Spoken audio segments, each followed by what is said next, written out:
So now on to the Van Halen top five worst songs, and this is going to kind of be part of a new thing we're doing, and this will be a separate video away from the previous one. So where you just last heard me say we'll be back in a minute, we'll be back probably later in the week. So Van Halen week is what we'll call this.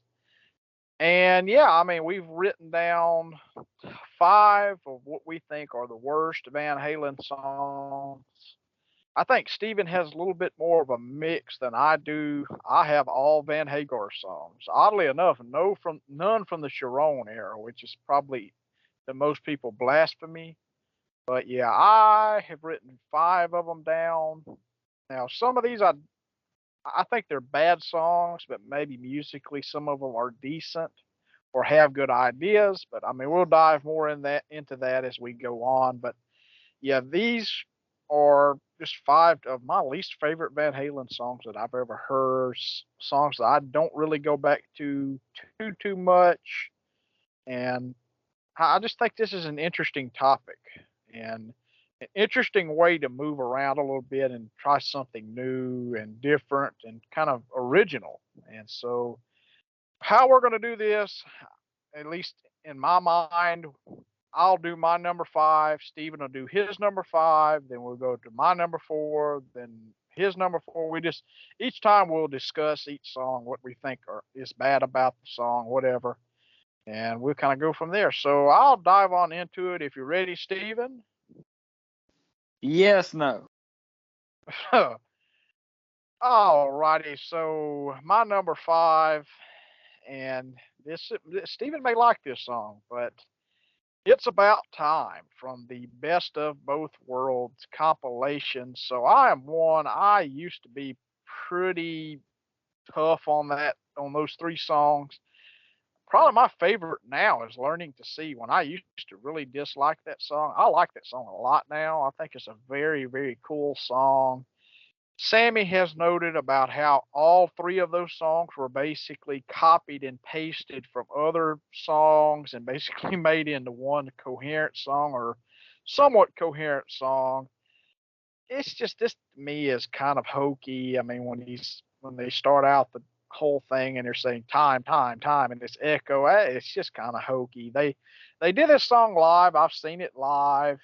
It's fine in a live setting, but there's a reason like none of these songs really were carried over into anything, especially with like Sammy's solo or anything. I mean, I it's just not one of my favorites at all. I think this is probably of the three songs, it's probably neck and neck this and Up for Breakfast. And I probably would pick this as of the latter day from probably like Van Halen 3 on, like this is probably the worst song. And I like Up for Breakfast just because it's so stupid. But yeah, I mean lyrically it's a terrible song. But this is just to me kind of cheesy. I'm not a fan of it. I will say it's probably the most Dave-esque of the Hagar era overall. It sounds a bit like a Dave song. And who knows, it could have came from like when they tried to do that Dave reunion in like 2000, 2001, because I think some of this stuff came from like that Lost Sharon album and then that Dave reunion album. Like they salvaged some of that. But yeah, that is my number five, my least favorite of the Van Halen songs, or my least favorite of this of the three on the compilation. Is the way I'm about to put it because I'm not. I keep looking at this. We're not going best from worst. We're going worst to probably the worst. So yeah, Stephen, take your number five. What is it? My number five is Ballot or the Bullets. Or as I like to say, ballet or the Bullets. I don't know why. That's the way my mind works. But, I mean, Van Halen 3. Thank you. That's all that needs to be said. I just could not help myself. I had to put something from that album on this list. I mean, and it's rightfully so because this song to me is just nothing. I mean, it sounds like something Extreme would do. And I'm not particularly the biggest fan of Extreme. I don't know. That's what this song reminds me of. It's a straight rock Extreme song that I just am like, okay, and like it just doesn't have any particular things that stand out to you in it. It's just a rock riff, typical riff that's repetitive. It just got lyrics over it, and it doesn't really say anything to me. So that's just what I get out of that. So I mean, the most typical Van Halen or Eddie riff, I should say, that exists out there. Everything else is pretty good, but this one is like, okay. Everything else he does is like melodic and I'll put it this way, either melodic or very badass. This one's just not anything. So back to you. All right, and what do you think of It's About Time? Or if it's on your list, don't talk about it. But if it's not, talk about it. Okay. It's not on my list, so those I kind of call those the outlier songs. And I do like that you included that on this list.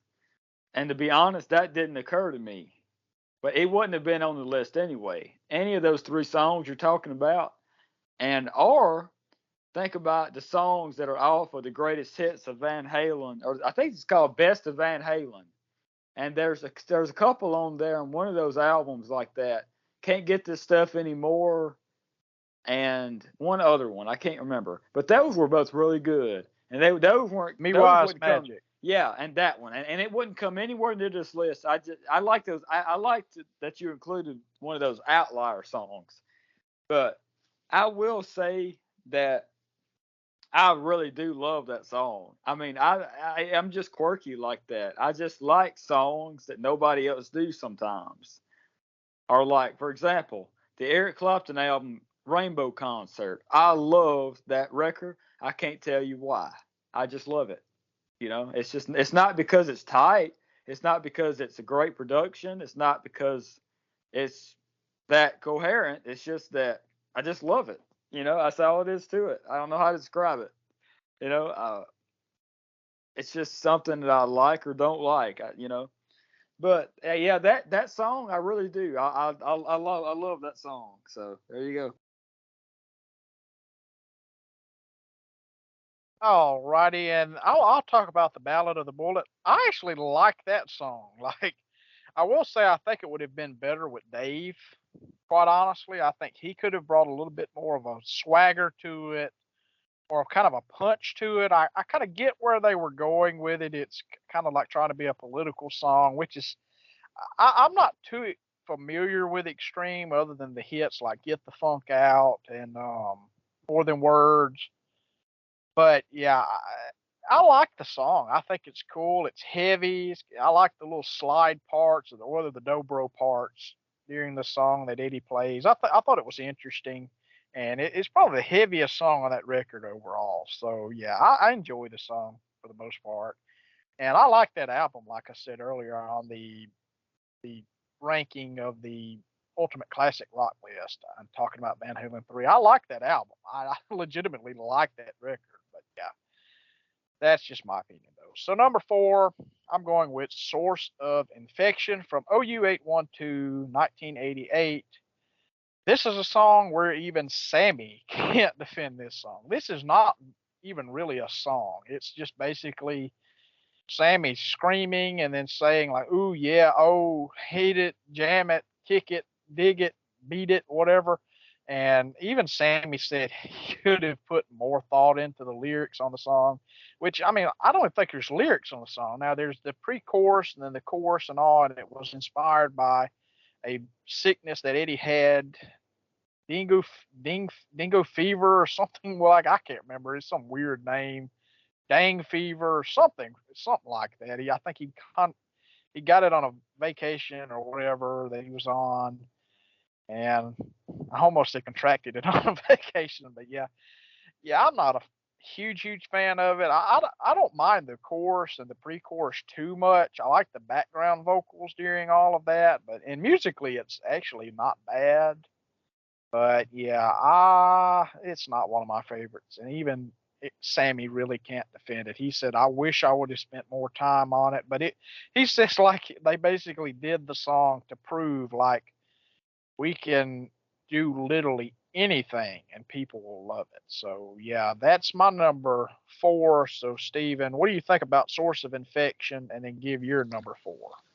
Okay, source of infection. I mean, I agree with you.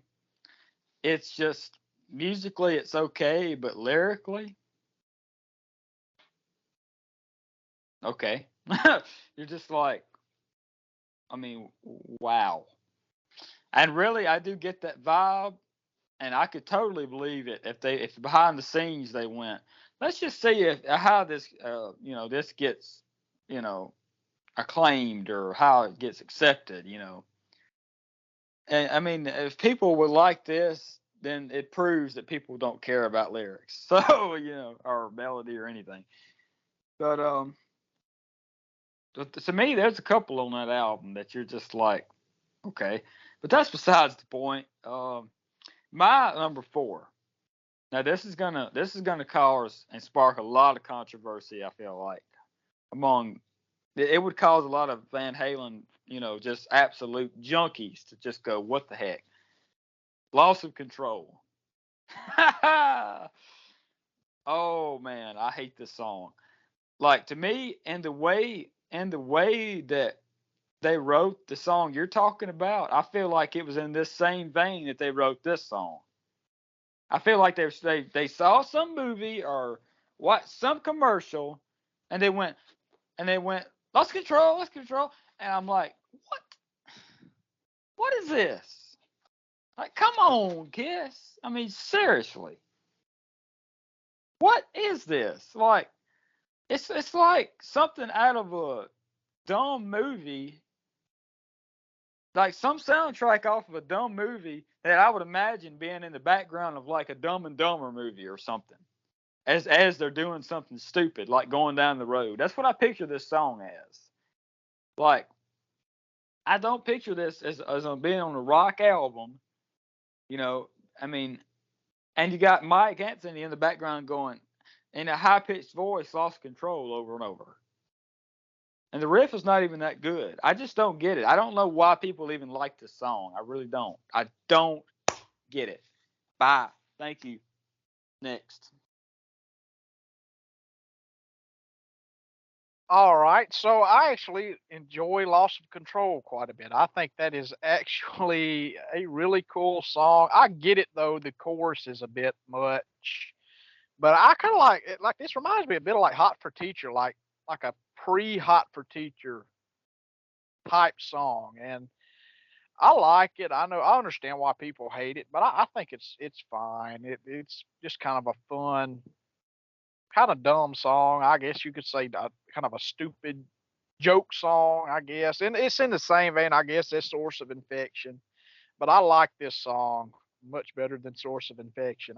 I like that whole Women and Children First record. But yeah, I do get it. So my number 3, and this is probably going to be controversial to the Hagar fans, and that is Cabo Wabo. So I have never had very much for this song. I can hang with it through about the middle of it. Then when it gets into the solo and it comes back in and you have like the breakdown and Sammy's basically screaming to the top of his lungs and then he's singing like lick a lime, salt shaker lick a lime. I hate that. Oh, I hate it. I think it's cringe. I think when they did it live and halved it up with "You Really Got Me," I think that was better, and it kind of brought a little bit more to the song. But to me, the biggest thing with this track is it should not have been 7 minutes long. Like that's too long for even like a. I mean, even Van Halen, like that's too freaking long. And I mean, everything.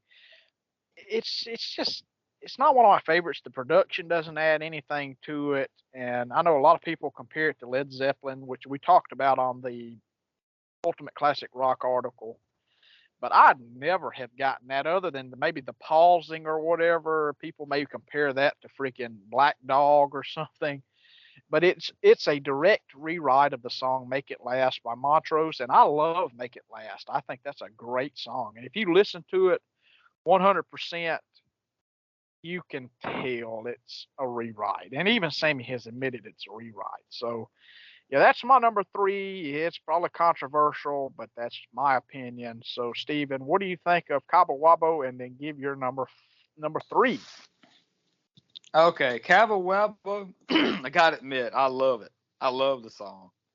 So I can't really compare with yours list with that. I love it. There's two songs so far on your list that I love. So that shows you the diverse and any diversity anybody can have as far as taste. But uh, as far as my number three, it's gonna get funny here from here on out. Get Up, 5150, 1986.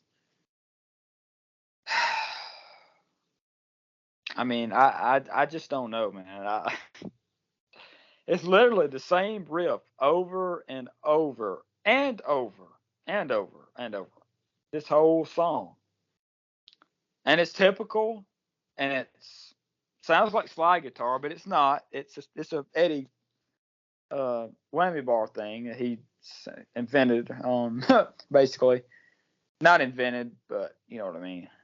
Enthusiasts would say no, he didn't invent it. I don't care. Okay, screw you. I mean, what in the crap, man? I mean, I just don't know. This song is horrible.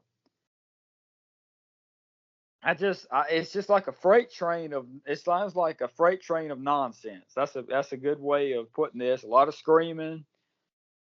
Mike Anthony and Sammy Hagar screaming at the top of their lungs, and just basically just nothing. It sounds like something me and Devin would come up with and decide to never release.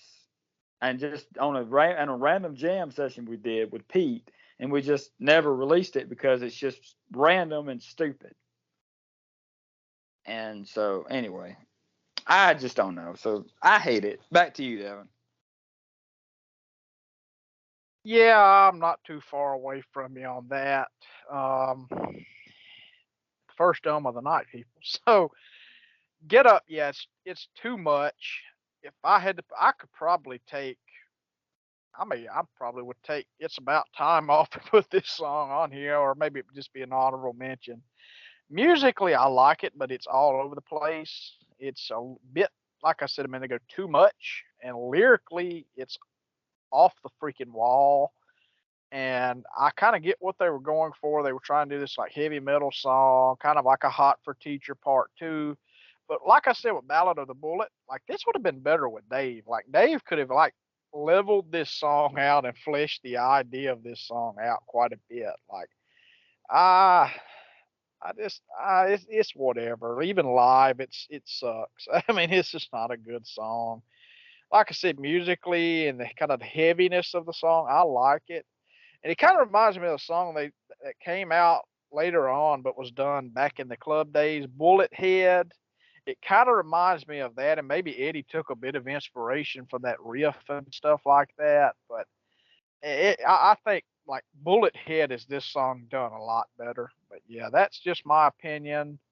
So my number two is one I'm sure Steven has on his list, and that is Inside from 5150. So between Inside and Get Up, I'm not a those are the only two songs I'm really not a fan of on 5150. I know a lot of people love it because of its lyrics, and I mean, I got some brand new shoes now. I walk like someone else, and people are like, "Oh man, that's great lyrics." Talking about Dave, like, oh, I don't know. It's not very good to me. I hate the lyrics. I hate the music. Well, I take it back. The music is not bad. It's just the lyrics, and then Sammy is stretching his vocals way too far and to the point of where he's straining. And when you hear like some of those later shows on like the Balance tour where he's literally blew his voice out, and even some of that solo stuff he did later on, Like you can tell the reasons why. Like he's screaming to the top of his freaking lungs. But yeah, this was the one Van Hagar song, or the one song off of 5150 that was never played live, to my knowledge. And I'm surprised they never tried to break this out doing like an encore or something like that just to screw around with. But yeah, Inside, not one of my favorites at all. So, Steven, what do you think of Inside, and give your number two? Well, oh man, you almost synced your list with mine there for a second. It was very close, but thank goodness we didn't there. That would have been less entertaining. But yeah, my number two is not too far off from this song as far as the structure of it. But your number two, Inside, yes, I agree, because I mean it speaks for itself. Like, go listen to the song. It's the last song on 5150. That tells you a lot, and it came from an idea.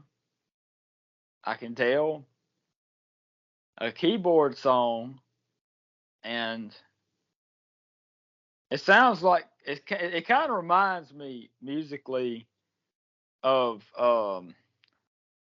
let me think here. I mean, this is gonna make so much sense when I find this.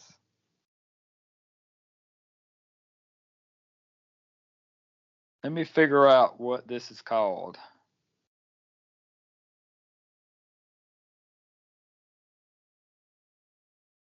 Well, while you're Yeah. looking, I'm gonna say this. They left the song "I Want Some Action" off of 5150 and put this song on instead. They left "Eagles Fly" off of 5150 and put this song on instead. So if that tells you anything at all. Okay. Another brick in the wall by Pink Floyd. Musically, think Yeah, I about it can for a see that. minute. I Think can about see it. it. Yeah. I could not think of what it was called. It's a very popular song, though, classic song, and you can very easily see what I mean. Just go listen to the two songs. But anyway, so I digress. I hate the song. Um, that's it. I got nothing for it. It's just spoken word in the vein of DLR, and he's just trying to. He's reaching. So it's horrible. I mean, there's nothing good about it. So, I mean, bye.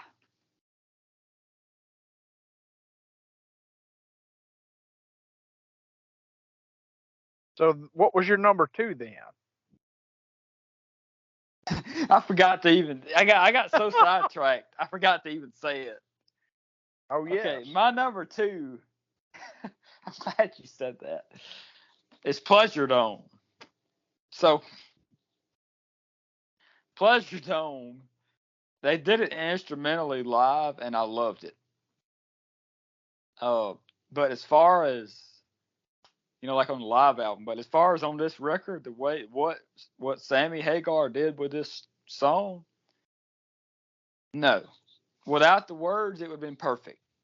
But I love everything else about it. But the fact that Sammy was part of this song makes it horrible. It makes it that bad to me. So I mean, that's just it. I hate Sammy in this song. Bye. All right. Well, I know I said earlier some things about this song, but they're lies. So my number one is "Hot for Teacher." I have never I've never liked that song at all. I think it's a piece of crap, a piece of shit, if you will. I'm just kidding. No, my number one is Pleasure Dome as well. So yeah, I agree word for word what you said. It's trying to be like this progressive rock song, like this Rush type song. It reminds me of like Double Agent that Rush did off of Counterparts a couple of years after this album. And instrumentally, it's great. I love the live version off of the live album, Live Right Here, Right Now. I think when they go into the drum solo by Alex, I think that's amazing. I mean, it's just it's just a terrible freaking song lyrically, or whatever you want to try to call it. And I always thought he didn't do the lyrics live, but he actually did at one point. I saw a live recording a while back where he was doing the lyrics live, and I was like, that's so freaking stupid. Like, it's terrible. So I mean, yeah, not a fan of this song. That's my number one worst Van Halen song of all time. I hate it. I think it's terrible. Now, musically, that's a different story. I think it's a cool piece of music, but yeah, lyrically, not good at all. So, Steven, what is your number one? And you've done talked about Pleasure Dome, so you don't even have to talk about it. So, what's your number one? Inside. Screw this, man. Screw this song. Screw this album. Screw this band, man. So, Inside, it's just a collaboration of junk, is what it is. I mean, this is the Lightning in the Bottle album, but this is not the Lightning in the Bottle song. Okay? This song should have been called Junk, because that's exactly what it is. So, bye. Thank you. All right, so there you have it. That is our top five worst Van Halen songs. I want to do something like this again in the future, talking about like the worst or maybe even the best songs by different artists. But yeah, I mean, I'll go through mine again real quick. So number five, It's About Time for the Best of Both Worlds compilation. Then number four, Source of Infection from OU812, Cabo Wabo from the same album, OU812. Inside from 5150 is my number two. And number one is Pleasure Dome. Stephen, go through yours real quick from 5 to 1. No, I'm playing Ballet or the Bullet, Loss of Control, Get Up, Pleasure Dome, Inside. So there are some variations there from mine to his. All righty. So, yeah, that is the episode. So, this will go out a little bit different than some of the other ones. We'll cut this off where I basically stopped with the ranking or looking at the ranking at the Ultimate Classic Rock article. And then we'll go to this episode as kind of a separate thing. We're looking to just kind of change up a little bit and do something more original, more different from everybody else. Because a lot of people do album reviews. And we're still going to do album reviews in the future, but it's going to kind of be sporadically. We're going to do different stuff, which I'm looking forward to. I think it will break up the monotony quite a bit going forward. But that's all I have to really say. I mean, that's another episode of the Dungan-Mott Music and Movie Podcast in the books, and we will be back with another episode very, very soon. Like I said, the best of Van Halen or ranking of Van Halen, whatever you want to call it, from worst to best off the Ultimate Classic Rock website will go up first. Then this one later in the week, part of, I guess, Van Halen Week will be what we'll call it. And we've got a few episodes, actually, I didn't even talk about. Like, we've reviewed a few Van Halen episodes, like 5150, which is outdated. So we probably need to re-review that at some point because our opinions have changed quite a bit on that record. And we did OU812, which I kind of want to re-review that as well at some point. We did, what else? The self-titled debut, Different Kind of Truth, which is, to me, one of our best episodes. Women and Children First, we did with Pete back in the day. I think that's it. We haven't done any other. We have a couple of unreleased Van Halen episodes that who knows if they'll ever see the light of day. Who knows? But yeah, that is it. We all hope you enjoyed this episode. Like, comment, subscribe, give us some feedback, tell us what you think, and we will be back with another episode coming very, very soon. God bless you all. Stay safe, stay healthy, stay frosty, and we will all be back with another episode very, very soon. And we will see you next time.